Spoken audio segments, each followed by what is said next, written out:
তপসদা কথাটি কি বলছে আগে শুনুন, তারপরে আমি। মাছ মাংস খাওয়া মানুষগুলো খুবই নিকৃষ্ট। তা না হলে কেউ প্রাণী হত্যা করে মাছ মাংস খেতে পারে? তাদেরও তো বাঁচার অধিকার ছিল। যারা এই কথায় বিশ্বাসী, আজকের ভিডিও তাদের জন্য। আমরা মানব জাতি সৃষ্টির শুরু থেকে নিরীহ প্রাণী বা জীবের প্রতি অন্যায় অবিচার করে গিয়েছি এবং বর্তমান সময়ও করে যাচ্ছি। আচ্ছা সত্যি করে বলুন তো, গরু কি আমাদের সত্যি দুধ দেয় নাকি আমরা জোর করে নিই? কারণ ওই দুধের হকদার তো ছিল তার বাছুর। কই, বাঘও তো দুধ দেয়। কেউ তো বনে গিয়ে সেই বাঘের দুধ দুয়ে খায় না। মানুষ গরুর দুধ খায় কারণ গরু নিরীহ। অন্যদিকে কেউ বাঘের দুধ দুয়ে খায় না কারণ বাঘ হিংস্র। এই যে আমরা মুরগির ডিম খাচ্ছি এবং খাতায় মুরগির রচনা লিখছি, মুরগি আমাদের ডিম দেয়। এবার সত্যি করে বলুন তো, মুরগি কি আমাদের সত্যি ডিম দেয় নাকি আমরা জোর করে নেই? কারণ সে তো ডিম দিয়েছিল বাচ্চা ফোটানোর জন্য। অথচ আমাদের নিজেদের স্বার্থের জন্য কথাটাই পাল্টে বলি মুরগি আমাদের জন্য ডিম দেয়। কত সুন্দর রুটির সঙ্গে মধু মাখিয়ে খাই আর সব সময় বলি মৌমাছি আমাদের মধু দেয়। এবার সত্যি করে বলুন তো, মৌমাছিরা কি মধু বানিয়ে আমাদের বাড়িতে দিয়ে গিয়েছিল নাকি তাদের বেঁচে থাকার জন্য সঞ্চয় করে রাখা খাদ্য তাদেরকে মেরে নিজেরাই আত্মসাৎ করি? আমরা এতটাই নিকৃষ্ট জাতি যে রেশন পোকা নিজেকে বাঁচানোর জন্য বাসা তৈরি করে, সেই রেশন পোকাগুলোকে মেরে সেই বাসা দিয়ে সুতো তৈরি করে জামা কাপড় বানিয়ে পড়ি। আমরা মানব জাতি এতটাই পাষাণ এবং স্বার্থপর, শুধুমাত্র নিজেদের সাময়িক আনন্দের জন্য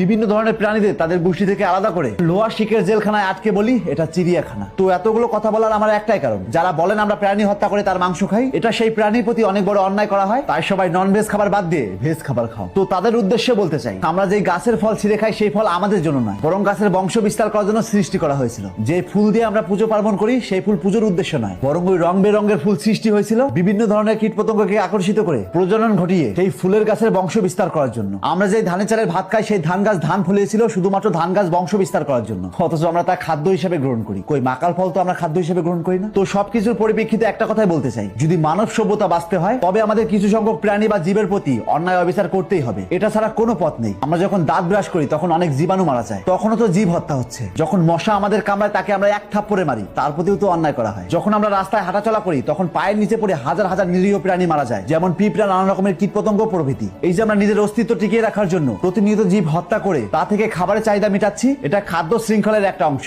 মাটির পুষ্টিগুণ খেয়ে ঘাস জন্মায়, সেই ঘাস খেয়ে ফড়িং বাঁচে, সেই ফড়িং খেয়ে ব্যাঙ বাঁচে, সেই ব্যাঙ খেয়ে সাপ বাঁচে, আর সেই সাপ খেয়ে ময়ূর বাঁচে, এবং সেই ময়ূর খায় বাঘ, এবং সেই বাঘ একটা সময় মৃত্যুবরণ করে আবার মাটিতে মিশে যায় এবং মাটির গুণগণ বাড়ায়। আবার সেই গুণমান পুষ্টিগত মাটি থেকে ঘাস জন্মায়। অর্থাৎ প্রত্যেকটা জীব অন্য জীবের প্রতি অন্যায় করেই তার অস্তিত্ব এই পৃথিবীতে টিকিয়ে রেখেছে। আর সেই জীবের মধ্যে মানুষকেই বলা হয় সর্বভূক প্রাণী, অর্থাৎ বিশুদ্ধ সবকিছুই খেতে পারে এবং তার হজমও হয়। তার জন্যই সৃষ্টিকর্তা আমাদের মুখের মধ্যে 4 রকমের দাঁত সৃষ্টি করেছেন। কোনো কিছু কাটা বা ছেঁড়ার জন্য মুখের সামনে 8টি ইনসাইজার দাঁত, কোনো শক্ত বস্তু ছেঁড়ার জন্য তার পাশে 4টি ক্যানাইন দাঁত, কোনো খাবার ভাঙার জন্য তার পাশে 8টি প্রিমোলার দাঁত, এবং কোনো খাবার পিষিয়ে ফেলার জন্য 12টি মোলার দাঁত, অর্থাৎ মোট 32টি দাঁত রয়েছে। আর এত দাঁতের ভ্যারাইটিস একমাত্র মানুষের মুখেই রয়েছে। যদি ভেজ বা শাক পাতা খাওয়ার জন্য মানুষকে তৈরি করা হতো তবে ছাগল বা গরুর মতো দাঁতের স্ট্রাকচার থাকতো, এমন ভ্যারাইটিস নয়। তাই আজ থেকে চোখ খুলুন আর এরকম ইন্টারেস্টিং ভিডিও প্রতিনিয়ত পাওয়ার জন্য তাপস এক্সপ্লোরার পেজটিতে ফলো দিয়ে রাখুন।